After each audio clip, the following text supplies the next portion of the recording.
Hello, ladies and gentlemen, and welcome back to another special weekend show talking about stocks, commodities, and cryptos right now. Well, as many of you would know, we've been bullish for a little while now off the lows, and a lot of that had to do with human psychology. Everyone was so bearish, it was time to look at the markets objectively and of course potentially looked for mean reversion. Now we have hit key levels, and of course we're moving into these ahead of the biggest inflation print number that we've seen in some time. Will inflation drop? Most people suspect that we've hit the peak, and the markets have of course acted accordingly so far. So we're at critical levels, and on top of this we have dumb money versus smart money flow. We've got leverage in terms of shorts coming through massively in the last couple of weeks. Will they be correct?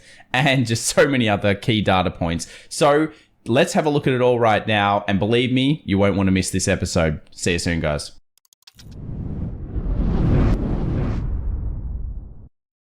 Well, welcome back everybody to the daily show where we talk about stocks, commodities, and cryptos. Let's get started with some macro data, then we'll get into indices, charts, and everything else a little bit later on.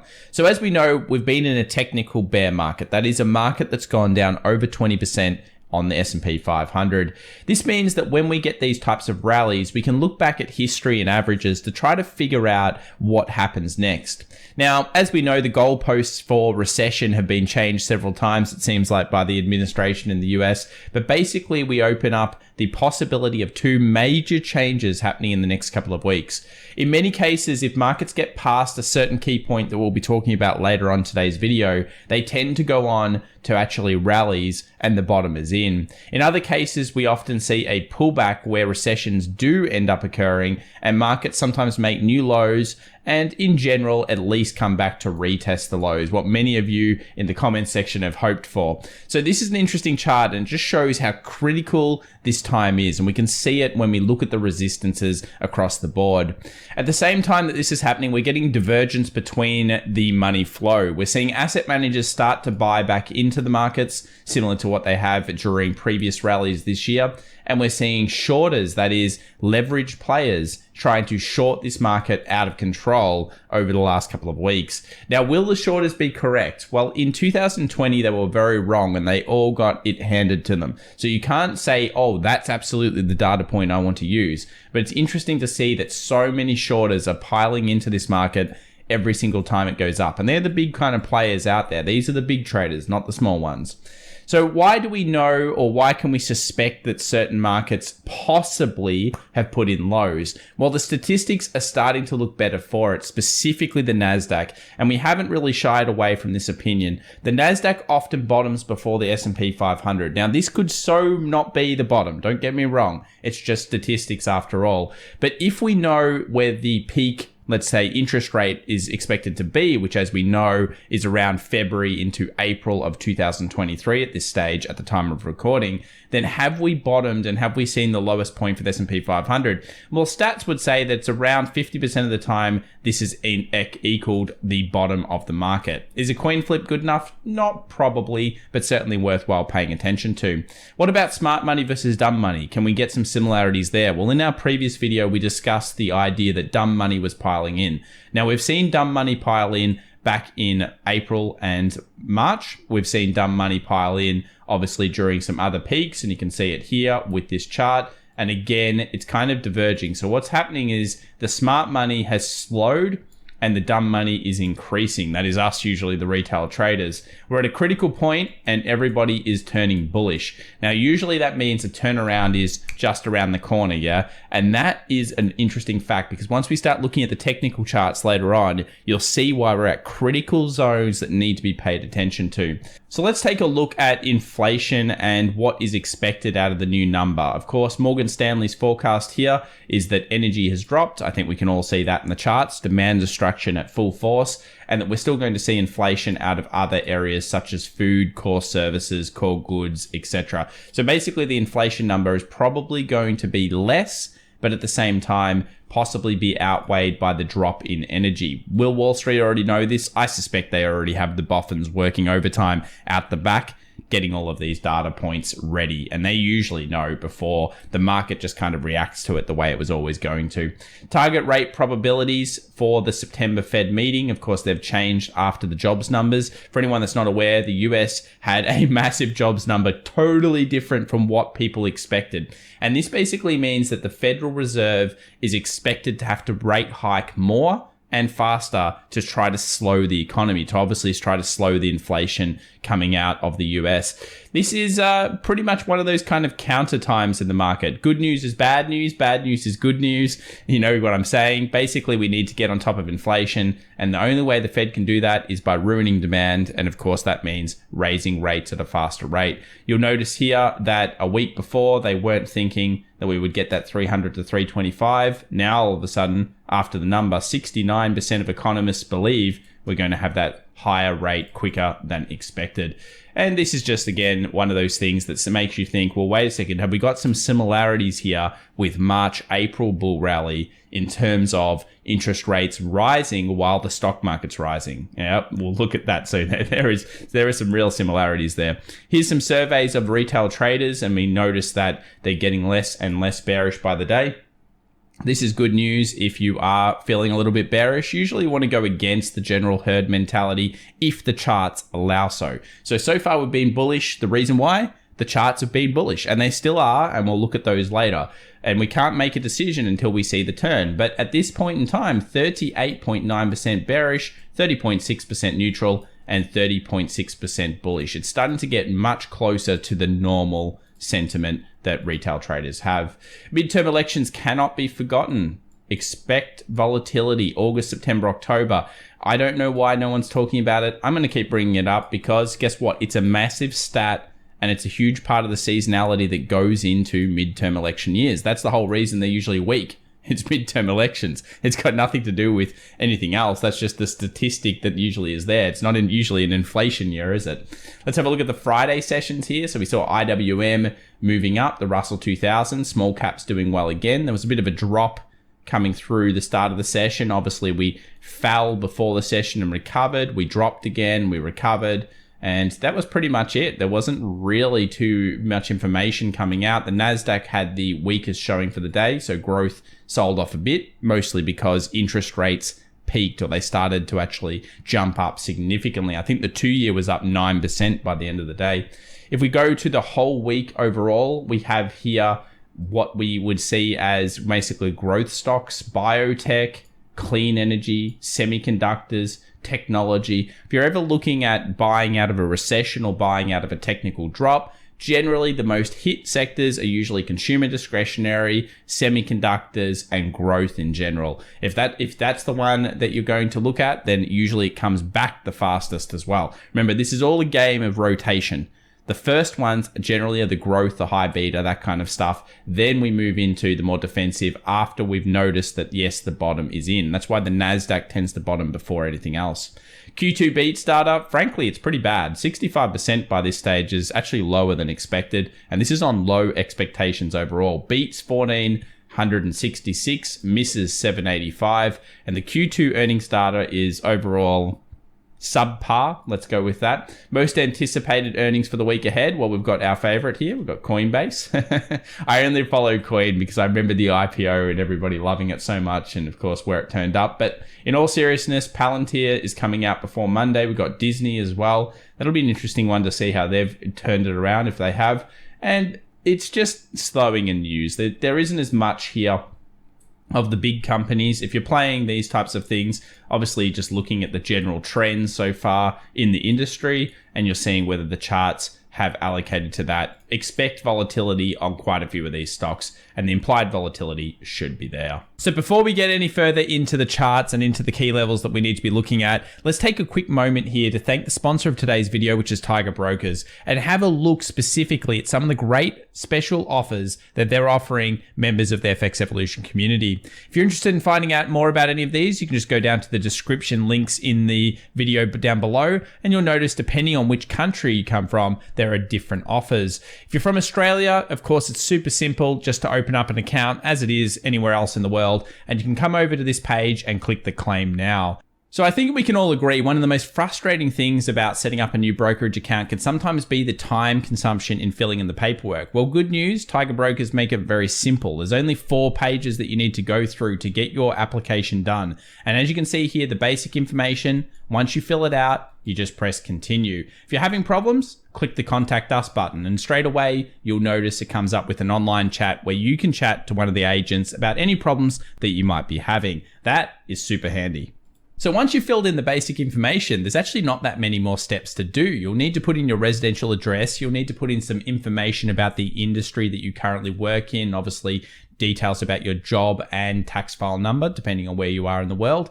And then it's time for us to, of course, go to the next step, which is really just reading all of the disclosures. Now, the great thing about Tiger Brokers is they offer all of the disclosures quickly to you, so you can download them all, read them all, and then if you approve that, you can select to approve both of them straight away. This is kind of unique. Some brokers will require you to print some forms, send some back, and it can all get very messy. Here, it's all in front of you. So you can have these accounts opened very, very quickly. Once you've done that and you've approved that step, it's basically as simple as getting your account opened. And that usually only takes a matter of hours with Tiger Brokers and the team they've got behind it. So once your account's open, guess what? You can do depositing. And the great thing is they're fast. If you want to have an account set up in a couple of hours and have money sitting in your account, depending on where you are in the world, you could have it done as little as a few hours and be ready to go. So as I mentioned, I like the Tiger Brokers platform because of so much flexibility and the speed of which you can open. We do have a whole bunch of special offers for different members of the community. And if you're interested in applying for it, you certainly can do so by clicking the links in the description below. Do remember as well, this custom tab that we went through in one of the previous videos. This allows you to set up the trading windows the way that you like. And that is something I really like. Let's move over into the charts now and get started with the VIX, and the volatility index continues to drop. Now, we've been angling at this box for a little while. We mentioned that once the market got through 24, generally the VIX has come down to the 20 and the 21, and that's what we've seen so far in 2022. Now, remember back to that dumb money versus smart money. Look at the dates. This is where things get really interesting. The 29th of March to the 5th of April, we saw a peaking of the dumb money buying in. That's us. We're seeing a peaking at the moment very similar to that. We're also getting to low volatility. Remember, midterm election years, technically, August and September and October statistically have been higher volatility. Will they be again? Well, it's certainly shaping up that way. The PCC, the put-call ratios, kind of are in line with the same idea. After Friday's number, you'll see more people are starting to buy calls over puts. It's not like these other periods this year. Again, we'll just get the dates here. So we've got the January date. We've also got, of course, the April date here where everyone went bearish after the market dumped. And then we've got June where, of course, there was a decent amount of bears trying to pile in. And then the market dumped and recovered after that. So PCC, usually we want to use it as a counter. Basically, if it's lots and lots of people entering into calls rather than puts, you might want to think the other way. Check out these other dates here. You'll notice that they are the 22nd of March and, of course, the 12th of July. Put them on your SP 500 charts and you'll notice they coincide very closely with the highs in those markets. Let's have a look at US 2-year. This is where things get a little scary because what have we got going on again? Rates going up, and at the same time, the stock market is going up. Now, what if the 2-year makes a new high? What if the 2-year says, oh, I'm going to go past 3.53 or 3.45, and I'm going to go to 3.6 because the inflation number's bad still, and that's what the market expects. Well, expect that to be a catalyst for the market to go lower. If we compare it versus the SPY, you'll notice there is a bit of a negative correlation here. Let's go to the daily so you can see the way it works. Basically, once we've had interest rates hiking, so we saw here the hike, the interest rates going out of control, it eventually put pressure back on the market. Then we got the hike here, and of course we saw pressure back on the market. Now we're going up again. If we make a new high, what do we probably expect? Pressure on the market. It's just that kind of coinciding thing that tends to occur time and time again. If we scroll to a point where we can look at other interest rates and we look into the future here a little bit, by December, it's expected now that the rate will be 3.48% in the US, again, getting closer to those peaks between the 13th and the 16th. You can look at those in the SP 500 and do the correlation. And in April as well, 3.65% is now expected. So it was as high as 4, but it's starting to climb back up there. Watch these rates, guys. If they continue to go up, you have to expect that the market will probably turn to allocate for that risk at some point. Let's have a look here at the S&P 500 stocks above the 50-day moving average. We've already discussed these dates with great detail. We're getting into that kind of high oscillation of this particular indicator. That usually means a pullback is due. Doesn't mean it's going to crash. It just means a pullback is usually due and we're hitting critical zones, which makes sense to the market. Let's move over to cash is king, the US dollar. The US dollar strengthened pretty heavily after the jobs number. Here's our giant daily trend line. And if you scroll down, we've got some big key levels. So let's go to the 1 hour here, just have a look at it. So it bounced heavily after the jobs numbers, strengthening through. It looks like it's trying to get bullish momentum going back into it. So basically cash is king. If we keep seeing this rising and the stock market's rising at the same time, it can be a good warning sign that the composite man, that is the market, is effectively dumping their position into retail traders, getting ready potentially for a pullback so that they can buy at a cheaper rate. Remember, US dollar up, stock market up, not really what you want to see, but it coincides very well with the interest rates going up. Of course, if interest rates are going up, cash is more desirable than some other assets. Let's move over to the euro. It coincides very well. I think the euro has probably the better zone on it. It's got this defended area down here sitting around the price of 1.0120. If that is broken, expect further selling on the euro. But for now, it's really this level has been defended for a reason. If there's buy kind of signals in here at this stage, there's no reason to say that it's going to break down below that. It's basically really just showing either an accumulation or a huge amount of distribution getting ready for that next move. So you've just got to be very careful and always focus on the key zones. And once you recognize those, that's where you start to get your stats. Remember, patience, react, don't predict, and don't worry if you miss something. We always come from the abundance mindset here. There's always another opportunity. So good news for gold traders. It looks like Wall Street has made the switch, and that is money flow is bullish. I said that I would update everybody on it when it happened. Money flow is bullish. Now, you need to take this into consideration of what that means. Wall Street and everybody else don't move on dailies. They don't just say, oh, yeah, I'm going to buy, therefore money flows in. They move over time. So what this is probably telling us is that gold's bottom is in. That is the low for gold, and that gold may pull back, but it should be met by buy demand from the bigger players. So we're going to have to focus on gold a little bit more. Remember I said that 95% of the time gold sucks, 4% of the time gold's pretty good, and 1% of the time gold's great. Well, we could be going into a great time here, and a lot of it's got to do with yields.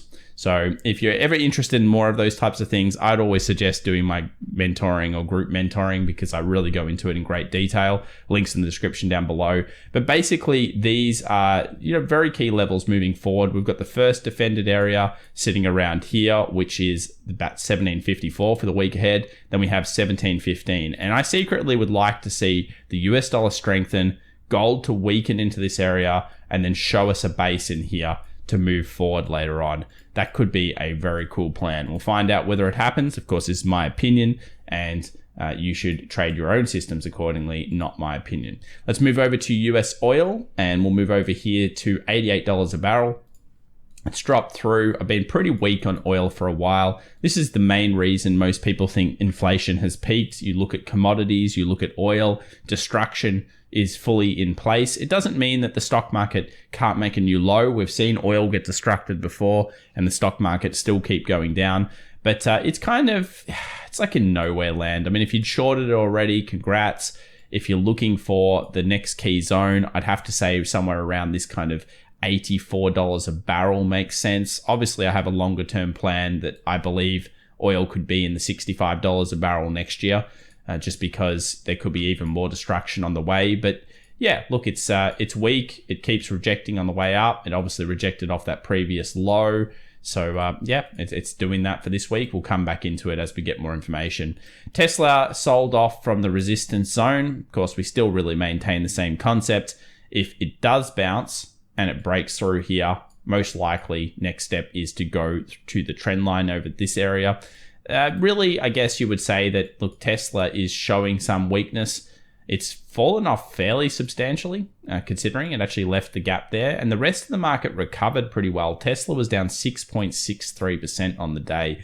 Maybe there's a bounce here if the market can hold up through the Monday into Tuesday session. Be very careful of this stock right now. It's starting to, it obviously hit two of our main targets, which was the gap fill and this resistance. There was only one left. And when you see what we're going to look at on the stocks in a moment, maybe the risk reward should be nimble and fast on this stock. So it's in about a bounce area. If you're going to do it, you need to look at small time frames and look for turnarounds in this area. It's right where you would expect it to find buy pressure at this point.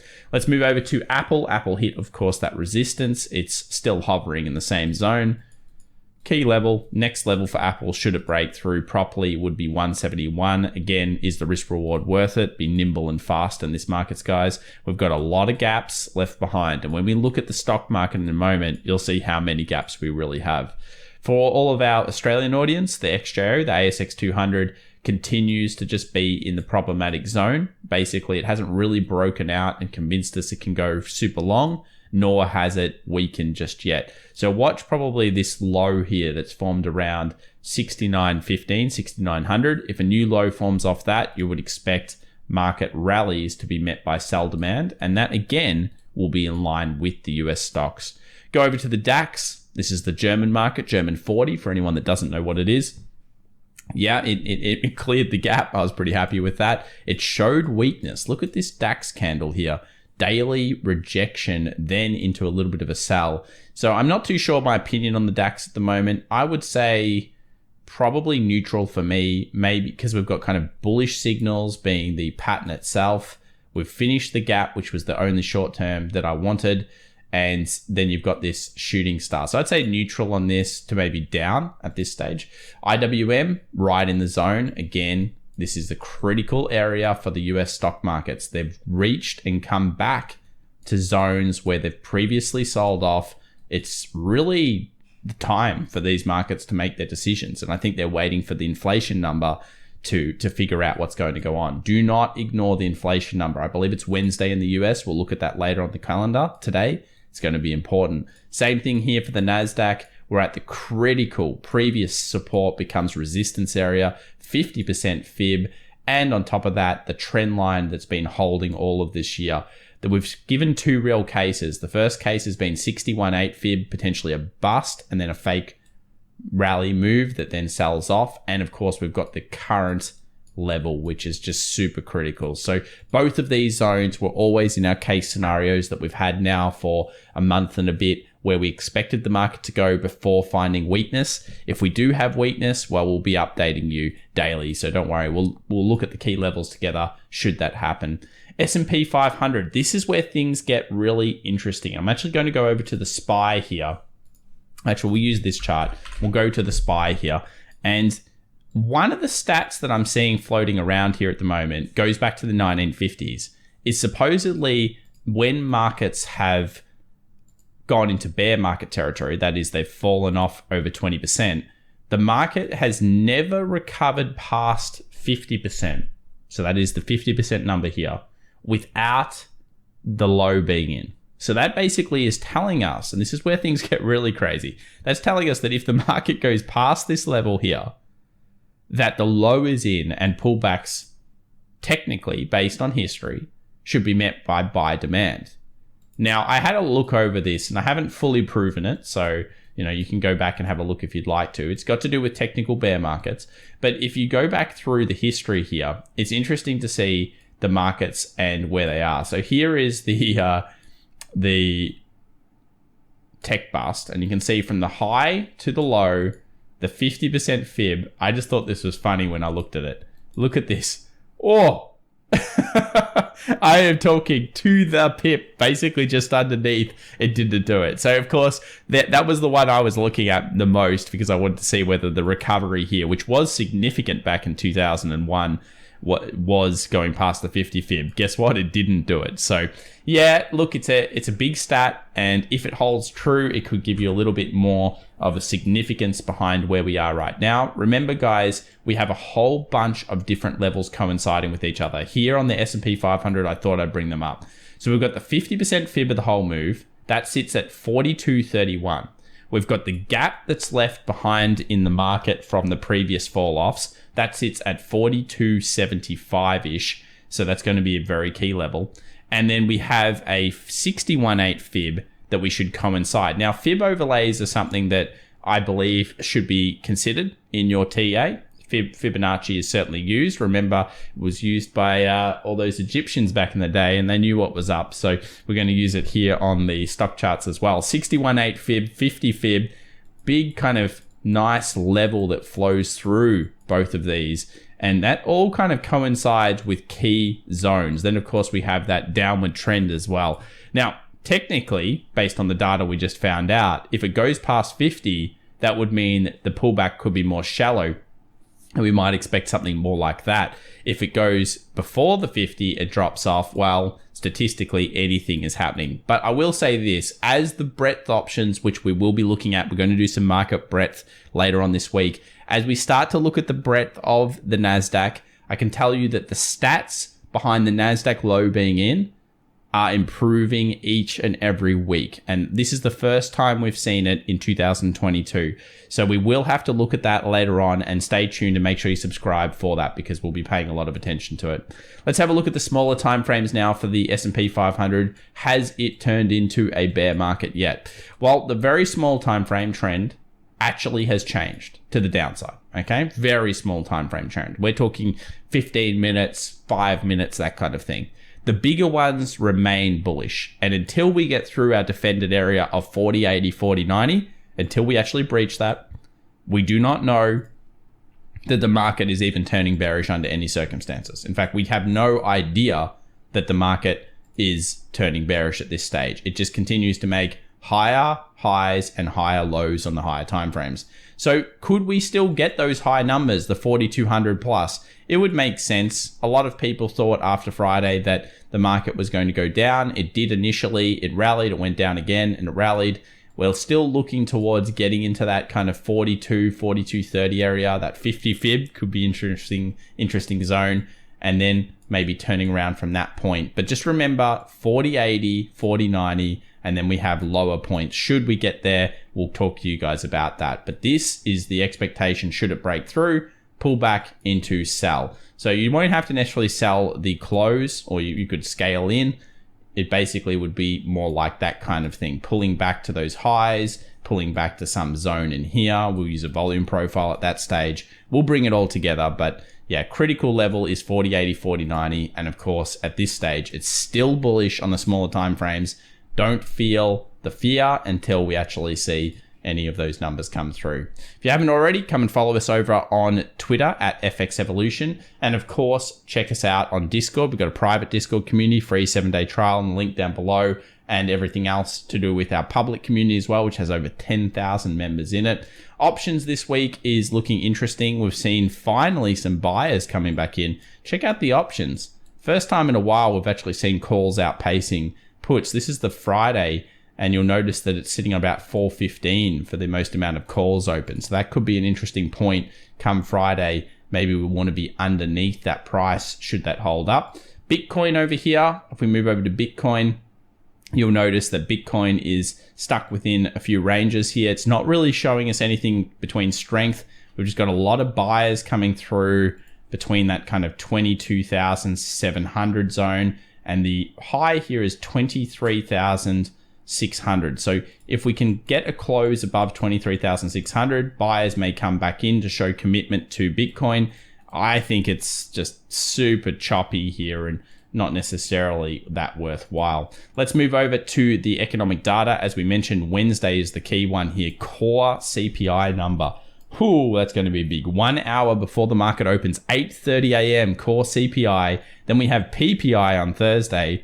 That's just great days of economic news. And then we have prelim UOM consumer sentiment, 10 a.m. Friday, August the 12th. So there's plenty of information coming out I mean, that CPI number will be the big one. Expect markets to position accordingly before that. We'll be following along, so make sure you subscribe. And as always, if you're interested in finding out more about Tiger Brokers, click on the link description down below. There's a whole bunch of different special offers. And remember, for the Australian audience, you get a few extra stocks as well in the special offer. So there's those zip stocks as well. Thanks so much, guys. Subscribe if you enjoyed the content. Have a great weekend, and we'll see you next week. Bye for now.